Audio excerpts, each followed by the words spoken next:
Alright, what's up guys, it's Cyanide. Today I'm going to be continuing part 1 of my tutorial that I made about how to add redeem token on Dash to your stealth server. Today we're actually going to be doing the listener part of it. As I said before, we were doing the PHP API before that. Basically, you want to upload your PHP API to any directory on your web server where you want it to be called from. And that is actually going to be what actually redeems the token, does all the hard work that you don't want to do in your listener. This is the easiest way I've found to do this. There may be other ways, like I believe Teapot v3 actually did it in their listener completely, and there was no API and no external calling to anything else. But we're actually going to be doing it this way, as I've had no problems with it, and it's actually been really good. So we're going to open the server.cs. This may be called something else in your listener, but it's basically just where it has all your server stuff, like the handle, client connection, your challenge response, the get salt, all that stuff is going to be in here. You're going to want to scroll down until you see the handle client commence. This may be called something else in yours, but it's where it handles the client connection. It's going to basically check the buffer size and a few other things. And let's see, we're going to scroll down to where we have where it sends the client to different functions. So here we have the get salt, which is the first thing, and the get salt or get status, and then the get custom. So the next thing we're going to want to add is, I'm going to bookmark this or something, put something here so I can see it, whatever. Alright, we're going to scroll all the way back up to the top now that we know where that's at. And we are going to add this here. We're going to do CMD. Oops, that did not work. Alright, we're going to do CMD server command ID get. Actually, we're going to do redeem token. There we go. And we're going to set it to whatever value you want. It looks like 8 has not been used, so we're going to set it to 8 as a D word. If my computer has stopped lagging. Alright. And then just add a comma. Wait, 1, 2, 3, 4, 5, 6, 7. There we go. Alright. So we got that. Now we're going to scroll all the way back down to where we originally were. And right above this, so we're all close together. Right above that function, we're going to add another one. It's going to be a private void. And it's going to be called redeem token. We're going to do IO data and then call it IO.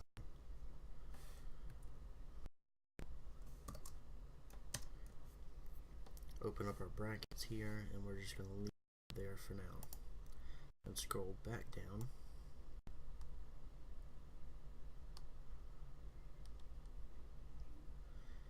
And then we're going to add a case to the switch here.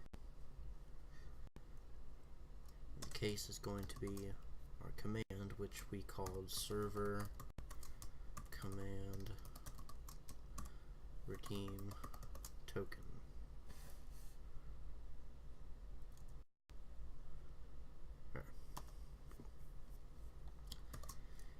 Alright. And inside that case, what we're going to do is we're going to direct the client to this function, which we just created, called redeem token. And it's going to be IO data.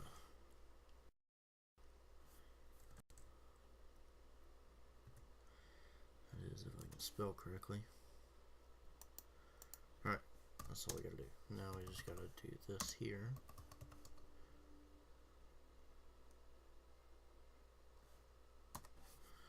Alright. And we're going to scroll back up to our function we created.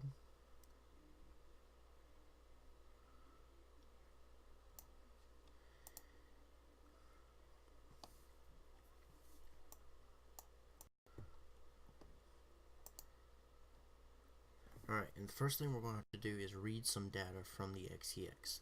And we're just going to declare here for now, and we'll go and fix it later if we have to when we get to the XEX part of the tutorial. So first thing we're going to need is the CPU key. So what we're going to do is we're going to declare a string called CPU key. And it's going to be IO data, or IO reader,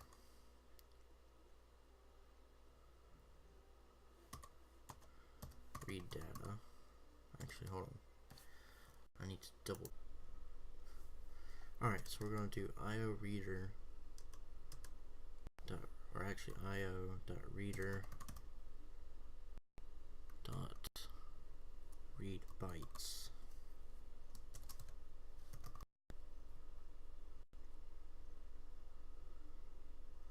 Read bytes. Alright. And the bytes are going to be 10. And we are going to encase this whole thing here into a function. We want to convert bytes to hex string. So miss bytes to hex string. There. Basically, that's going to read the bytes from the data that it's sending over, and it's going to convert it to a hex string so we can store it and read it from our database. Alright. So the next thing we're going to do is the token. Now this is what I was talking about. I said I had to cut this out of the video because I actually messed up and called it the wrong thing. But we're going to do token, and it's going to be a new string. Inside that, we're going to do IO reader dot read chars. And it's very important that you do it exactly like that, otherwise it's not going to work. And the value is going to be 14. Just like that. Alright, now this is something that I didn't use in my old API, but I am going to use it in the one I made in the last video. So we're going to actually get the IP of the client. And how we're going to do that is we're going to do string IP equals IO. Come on, slow computer. IO dot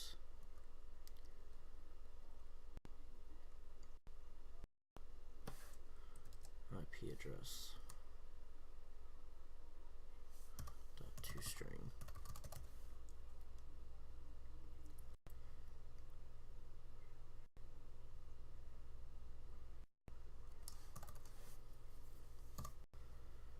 Alright.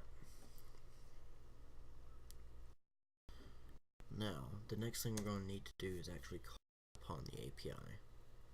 So what we're going to do is we're going to declare a string again, a lot of strings, and we'll call this API, and it's going to equal string dot format, and we're going to format the string just like this. We're going to call our API URL just like HTTP.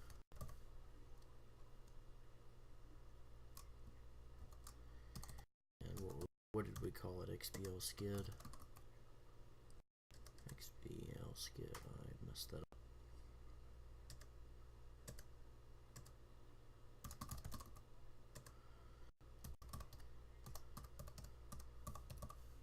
Alright. So we're calling it like that. And what we're going to do is declare our variables that we use to send the data. So toke, we're going to put 0, and then CPU, we're going to put 1, and then the IP, we're going to put as 2. Alright, actually going to set those values by doing token CPU key and IP.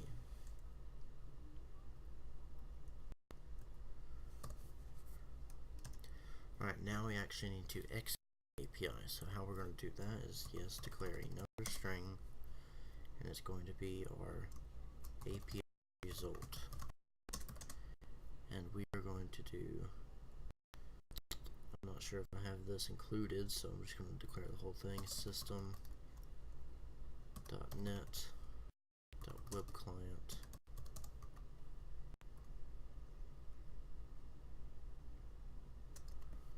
Webclient dot download string.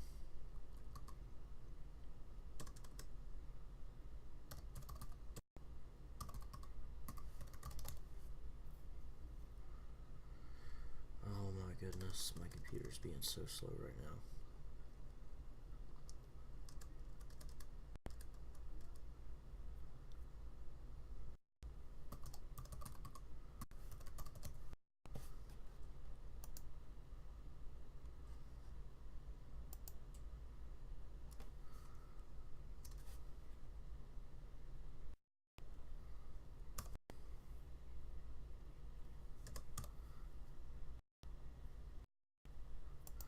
Alright, and the string we're going to download is API.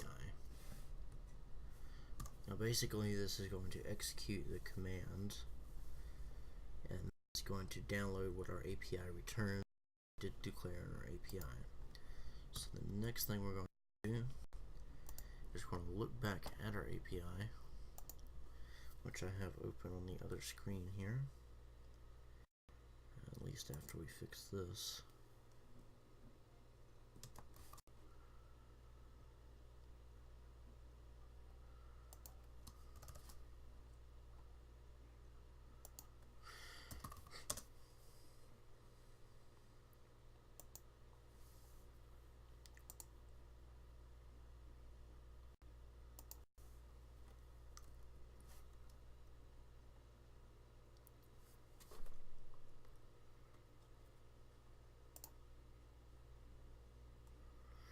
Come on.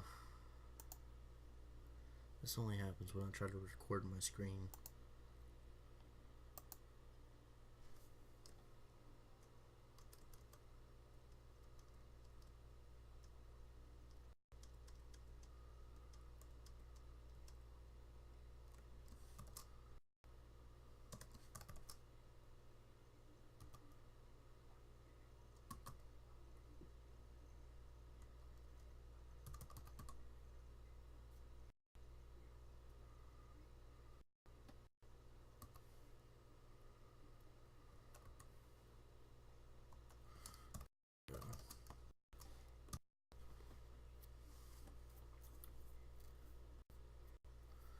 Alright. Now, as I said, we're going to go back to our API that we made. And we're going to go look at it, and we're going to get our request. So it was CPU, toke, and IP. Okay, that's right. So the next thing we're going to do is we're going to handle the result. We're going to do that by doing a switch case. So the switch is going to be the API result. Alright, we're going to open some brackets and we're going to do our first case. The first thing in return that we want to check is case failed 0.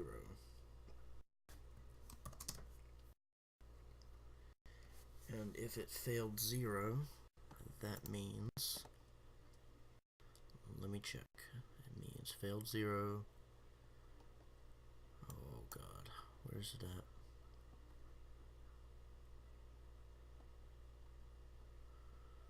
Failed 0, that's 2, so failed 0 means it could not find the console in the database. Alright.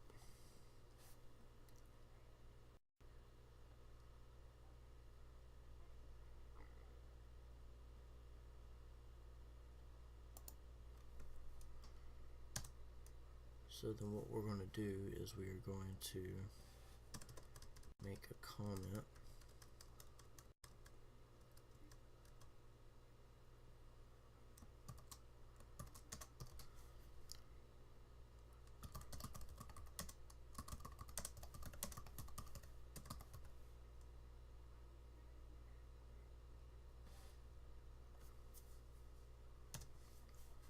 and then we are going to send our data. So we'll do io.writer.write the data we're going to write. So we're just going to send a 0.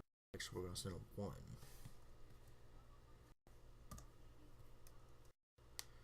Alright, and then we're going to break. Now, the next thing we're going to want to do is open another case and call it failed 1. And failed 1 meant that the token does not exist.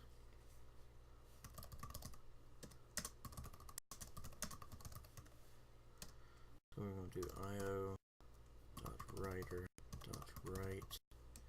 We're going to write a 2. And we're going to break.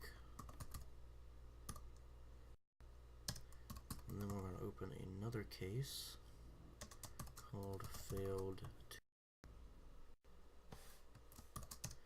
And we're going to write 3 to our client. And break. And another case, failed 3.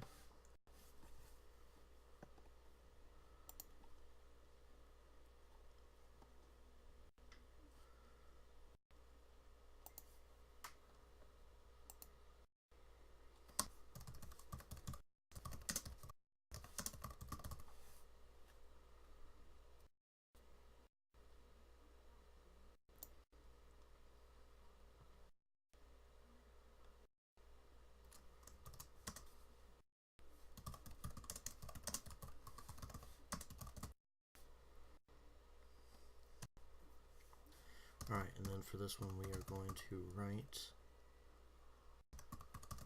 a 4.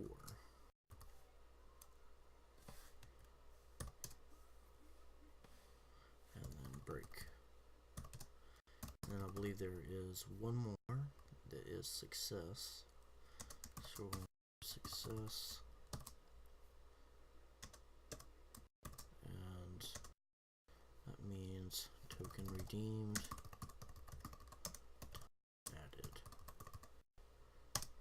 We are going to write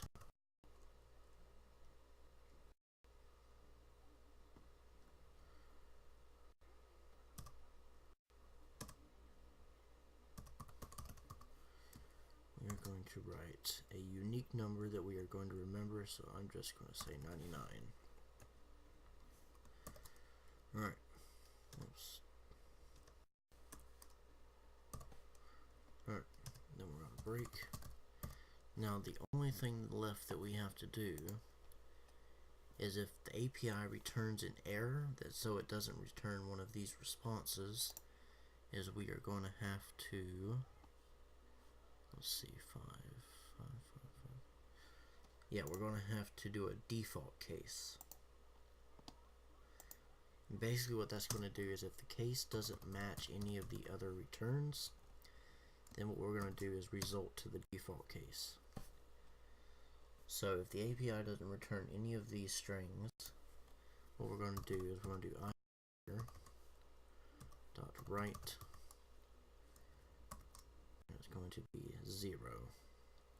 And the reason we're writing 0 is because if there's an error with the API and it doesn't get to this line to handle this, what's going to happen is it's going to not respond to the client. Therefore, they're going to result in whatever the first result is that they're handling, because it sent 0, which means it sent nothing. So if it does get to this line, we're going to send 0 anyways, which is basically null, and we're going to handle it. That way, instead of when the client sends off a command, if something goes wrong and it does not respond, instead of it responding with, hey, token redeemed, if that's your first response, instead we'll actually handle it properly, and we'll say, hey, there was an API error, or so on and so forth. Hopefully that makes sense anyways. It makes sense in my head, I just couldn't really get it out right. But anyways, that's going to be our case here, and this is really all we have to do for the redeem token on server sided.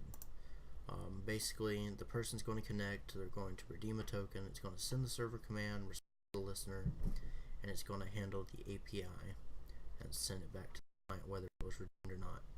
So in the next video, I'm actually going to be doing the client sided, where we're actually going to be doing a lot of the hard work, such as declaring a little box that'll pop up where we can type in the token and send it off, as well as the commands and all kinds of crazy stuff, but we'll get into that when I make that video.